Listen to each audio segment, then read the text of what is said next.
José Martí un corpus clásico entre el modernismo y la vanguardia. No es posible hablar de la literatura hispanoamericana de finales del siglo XIX, o mejor, del modernismo, sin mencionar las escenas norteamericanas de José Martí. Género híbrido, sincrético, situado a medio camino entre periodismo y literatura, desde él hizo el cubano una contribución capital a la renovación expresiva en nuestra lengua. Herederas de la mejor prosa del siglo de oro español, deudoras también del simbolismo, del parnasianismo, del impresionismo y expresionismo franceses, estas crónicas son dueñas de una poderosa originalidad que brota, en buena medida, de la síntesis de esos elementos diversos, más la poderosa impronta personal del poeta. Tanto es así que luego de años de polémica en torno al modernismo, ha quedado demostrado que Martí no fue un precursor como afirmaron en el pasado muchos críticos, sino realmente un fundador que con su poemario ismaelillo, pero sobre todo con sus artículos portentosos, enviados regularmente a los diarios sudamericanos, inauguró el primer movimiento literario nacido de este lado del Atlántico y fue fiel a él a la vez que trascendió y superó con creces todos sus clichés. Por eso también puede decirse que en buena medida en este mismo corpus cronístico se avisoran inquietudes, temas y formas de expresión que hallarán su esplendor 2 décadas después con la emergencia de las vanguardias, primero en Europa, luego en nuestra América. Para un lector no muy familiarizado con el acontecer literario en nuestra área geográfica y cultural, la afirmación anterior puede resultar, si se quiere, un tanto desmesurada. Debo hacer un paréntesis en este punto para insistir en el hecho de que cuando hablo de vanguardias, ello no significa que aluda a una relación directa entre Martí y los fundadores de esas escuelas allende el Atlántico, sino de la coincidencia del cubano con ciertos principios creativos y poéticos de aquellas, puestos en práctica a inicios del siglo XX, los cuales son anticipados en la escritura martiana. Una de las primeras muestras de las inquietudes de José Martí en torno a los adelantos tecnológicos y los cambios en el modo de vida que acompañaron a la modernidad, lo constituye la representación que hace en muchas de sus crónicas de la vida nocturna y la luz eléctrica. Un texto temprano, como su crónica Coney Island, publicada en La Pluma de Bogotá en 1881, es especialmente ilustrativo, a la vez que constituye un ejemplo fehaciente respecto a la validez de la vida cotidiana como generadora de sugerencias poéticas, aunque en él afloran también otras posibilidades expresivas. Y me permito citar un fragmento. Las luces eléctricas que inundan de una claridad acariciadora y mágica las plazuelas de los hoteles, los jardines ingleses, la playa misma en que pudieran contarse aquella luz vivísima, los granos de arena, parecen desde lejos como espíritus superiores inquietos, como espíritus risueños y diabólicos que traveseasen por entre las enfermizas luces de gas. Como en día pleno se leen por todas partes periódicos, anuncios, cartas. Es un pueblo de astros y así las orquestas, los bailes, el vocerío, el ruido de las olas, el ruido de hombres, el coro de risas, los trenes veloces, los carruajes ligeros, hasta que llegadas ya las horas de la vuelta, como monstruo que vaciase toda su entraña en las fauces hambrientas de otro monstruo, aquella muchedumbre colosal, estrujada y compacta, se agolpa a las entradas de los trenes que repletos de ella gimen como cansados de su peso, en su carrera por la soledad que van salvando, y ceden luego su revuelta carga a los vapores gigantescos, animados por arpas y violines que llevan a los muelles y riegan a los cansados paseantes en aquellos 1000 carros y 1000 vías que atraviesan como venas de hierro la dormida Nueva York. El dinamismo de ese fluir entre el centro recreativo y la enorme ciudad es magistralmente descrito en el extenso fragmento, lo cual se consigue por el encadenamiento de las imágenes y la narración en presente para dar la impresión de simultaneidad entre el acontecer y el acto de la escritura. El mayor acierto está, sin embargo, en el uso de la prosopopeya para referirse a la ciudad de Nueva York, gigantesco ser vivo que respira al ritmo convulso de la época. El vigor expresivo de este pasaje prefigura, en su afán de captar la velocidad, el ruido citadino, el poder de las máquinas puestas al servicio del hombre, un lenguaje de hondo sabor futurista, el cual se anticipa en más de 2 décadas al manifiesto de la escuela vanguardista italiana, que data de 1909, si bien no guarda con ella otra relación que no sea este canto a la emergencia de la tecnología moderna. Este modo de decir se conforma como resultado de las profundas transformaciones socioeconómicas y culturales de la modernidad que se operan durante el último cuarto del siglo XIX. Simultáneamente, en un proceso de continuidad y ruptura que se gestaba en las entrañas de ese período, se daba paso paulatinamente a temas y modos de decir que tendrán como consecuencia el surgimiento de las vanguardias a inicios del XX. Coney Island es, por todo lo ya dicho, un testimonio excepcional de ese período, pero no será el único, como podremos ver seguidamente. La ciudad continuará siendo una presencia recurrente en las escenas norteamericanas y el bullir de la vida urbana en toda su diversidad irá siempre increciendo. Entre otras muestras de interés se encuentra una crónica para La Nación fechada el 7 de octubre de 1888 y cito: un día en Nueva York, amanece y ya es fragor. Sacan chispas de las piedras los carros que van dejando a la puerta de cada sótano el pan y la leche.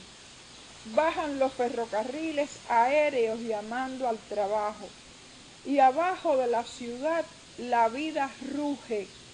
Se atropella la gente. Los carros, como en las batallas épicas, se traban por las ruedas. Sube por el aire seco un ruido de cascada.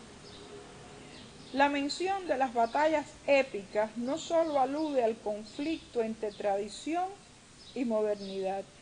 Tal vez se está planteando que los tiempos nuevos reclaman una épica distinta y por ende un nuevo modo de cantarla. Esta impresión se refuerza cuando repasamos otros textos, como un artículo para la América de Nueva York, fechado en 1883, donde encontraremos inquietudes similares y una afirmación extraordinariamente revolucionaria. A la vez que cuestiona actitudes pesimistas en cuanto al porvenir de la poesía, adelanta uno de los posibles rumbos futuros de su propia poética y del género en el sentido más amplio. La velocidad, las locomotoras, que serán reverenciadas después por los futuristas, serán en estas páginas no un ejemplo aislado, sino presencia frecuente. Otra vez se anticipa al espíritu de las vanguardias cuando afirma, y cito: pues ¿Quién dice que la poesía se haya acabado? Está en las fundiciones y en las fábricas de máquinas de vapor. Está en las noches rojizas y dantescas de las modernas babilónicas fábricas. Está en los talleres. Otro de los momentos significativos para este análisis lo constituye la mirada de Martí a uno de los íconos distintivos de la ciudad de Nueva York, el puente de Brooklyn. Inaugurado en 1883, dejó su impronta en la obra del cubano, quien le dedicó dos formidables crónicas para la prensa sudamericana. Ellas se complementan y adquieren mayor validez, si eso fuera posible, cuando se las lee en contacto con la semblanza biográfica de sus constructores, los ingenieros del puente de Brooklyn, publicada en La Nación de Buenos Aires el 18 de agosto de 1883. En todos estos textos, la maravilla ingenieril no aparece solo como exclusiva de las ciencias técnicas, ni siquiera en los momentos en que se detiene a valorar los detalles constructivos, tales como el grosor de los cables o el número y disposición de ellos dentro de la urdimbre rigurosamente diseñada y calculada. Siempre habrá una alusión, más o menos explícita, al lado artístico presente en todo el proceso creador. Y cito: y por debajo de nuestros pies todo es tejido, red, blonda de acero. Las barras de acero se entrelazan en el pavimento y las paredes que dividen sus 5 anchas vías con gracia, ligereza y delgadez de hilo. Y más adelante en este propio párrafo: parecen los 2 arcos poderosos abiertos en la parte alta de la torre como las puertas de un mundo grandioso que alegra el espíritu. Se sienten en presencia de aquel gigantesco sustentáculo, sumisiones de agradecimiento, consejos de majestad, y como si en el interior de nuestra mente religiosamente conmovida se levantasen cumbres. Fin de la cita. Lo arriba descrito no se corresponde, como es obvio, con los materiales tradicionalmente tenidos como bellos en las escuelas literarias anteriores. No estamos en presencia del mármol o las maderas preciosas o el alabastro u otras piedras o minerales prestigiados por siglos de poesía precedente. Se trata ahora del acero, esa formidable aleación que se convertiría, andando el tiempo, en uno de los metales distintivos de la modernidad. El ojo avisor y sensible ante la belleza que poseía José Martí es capaz de captar la faceta primorosa de la magna obra y cantar desde su prosa poemática la elegancia, el equilibrio, la intrepidez del emblemático puente. La misma perspectiva se reitera en la semblanza biográfica, pues cuando Martí narra el proceso de concepción y diseño, produce una hermosa imagen de sentido analógico con la creación literaria, que encierra en sí toda una profecía de los rumbos futuros que adoptará la lírica. Y cito: como crece un poema en la mente del bardo genioso, así creció este puente en la mente de Reublin. Tiempos nuevos y cambios radicales en lo científico y tecnológico demandaban del hombre de letras una palabra diferente, insólita, que se correspondiera en audacia con las sendas venideras que transitaría la humanidad. Solo que ese verbo, inédito hasta entonces, se gestaba lentamente en las entrañas de códigos todavía en albores, los de nuestro modernismo, y no vería la luz definitivamente hasta más allá de 2 décadas. En una pieza muy distante de todo lo que hemos estado viendo, la semblanza biográfica del general Sheridan de 1888, escrita con motivo de la muerte del militar, dice Martí: Ha muerto Sheridan. La cabeza redonda pelada al rape pesa sobre el cojín como una bala de cañón. La mujer de rodillas lo hace en vano del hombro, que ya no cargará más que una vez en la ceremonia funeral la hombrera de oro. Allá, dentro del pecho gigantesco, las válvulas de la aorta y de la arteria pulmonar barbullen como el vapor que busca puerta y al fin callan. Fin de la cita. Otra vez se trasluce en el momento postrero del legendario militar la imagen de la locomotora, tanto por la fuerza corporal, la capacidad para aplastar a sus enemigos y el heroísmo que mostró en vida, como por esa analogía entre las arterias y las tuberías de la máquina de vapor. Si nos adentramos en otras zonas de su obra, como los versos sencillos, pueden hallarse visiones francamente oníricas, algo tan caro a los surrealistas, como el extenso poema 3, alusivo al paseo nocturno del obispo por el monte, o el poema 8, escalofriante por lo visionario, con ese amigo muerto que viene a visitarlo a deshora, a quien el poeta consuela desde el imposible del verso. Le amanso el cráneo, lo acuesto el muerto a dormir.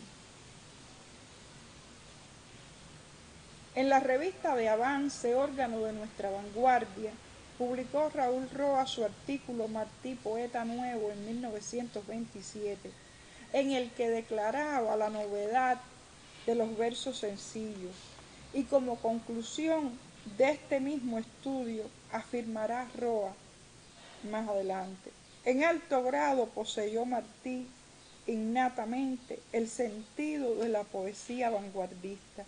Antes que los ultraístas, ya él había proclamado en alguno de sus prólogos relampagueantes la sencillez en la forma, y había cantado en páginas de acero la belleza trepidante de los puentes. Hombre superior, supo además corresponder a la novedad de su arte con la limpieza de su espíritu. Fin de la cita.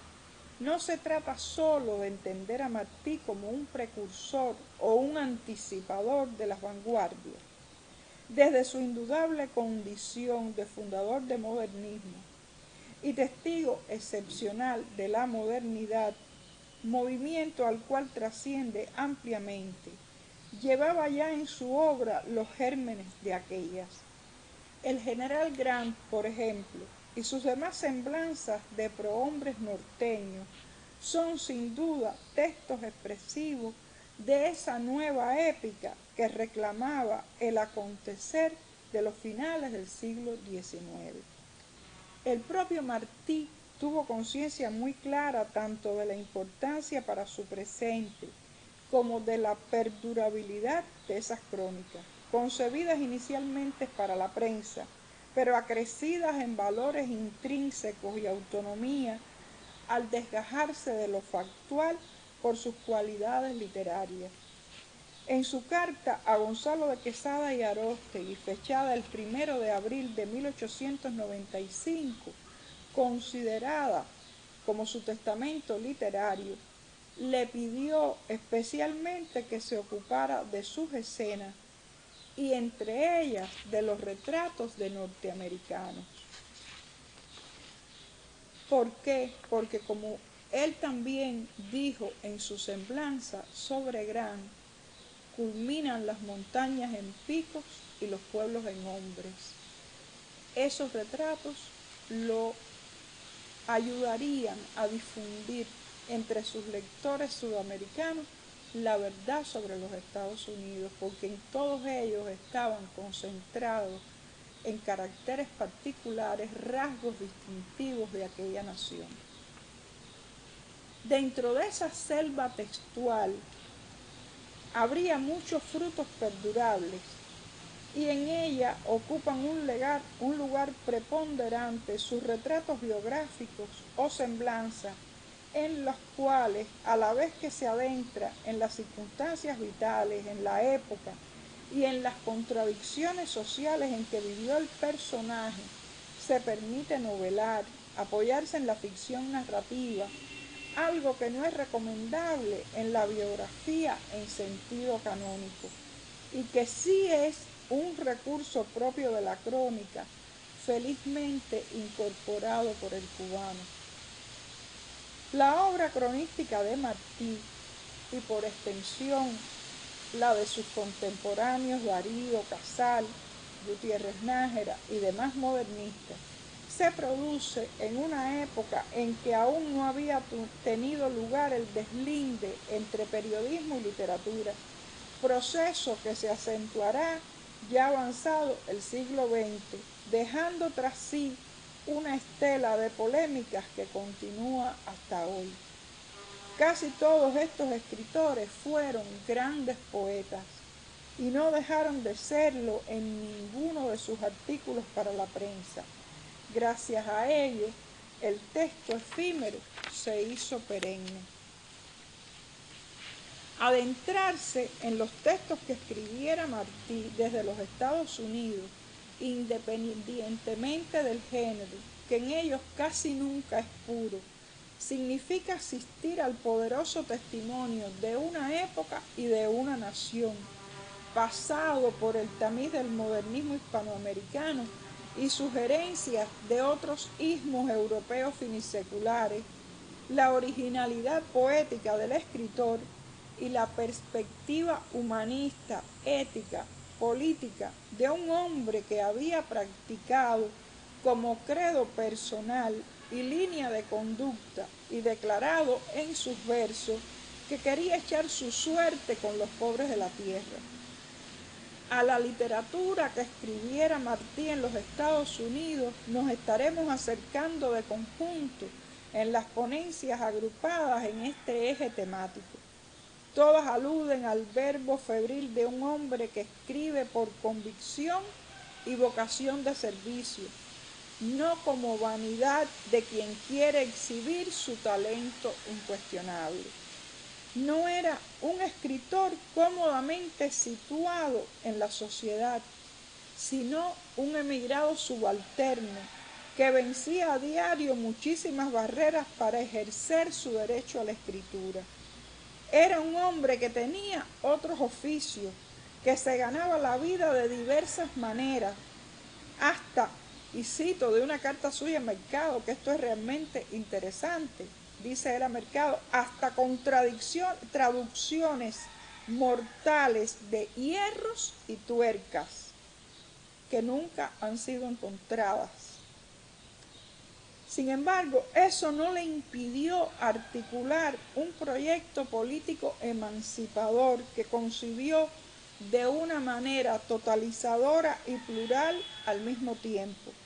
Dentro de ese proyecto, consagrado a liberar a su isla y abrir nuevos horizontes para la gran patria nuestra americana, su escritura desde los Estados Unidos, fundamentalmente sus escenas, tenía un papel destacadísimo, sin que mermara por ello su trascendencia poética y condición literaria.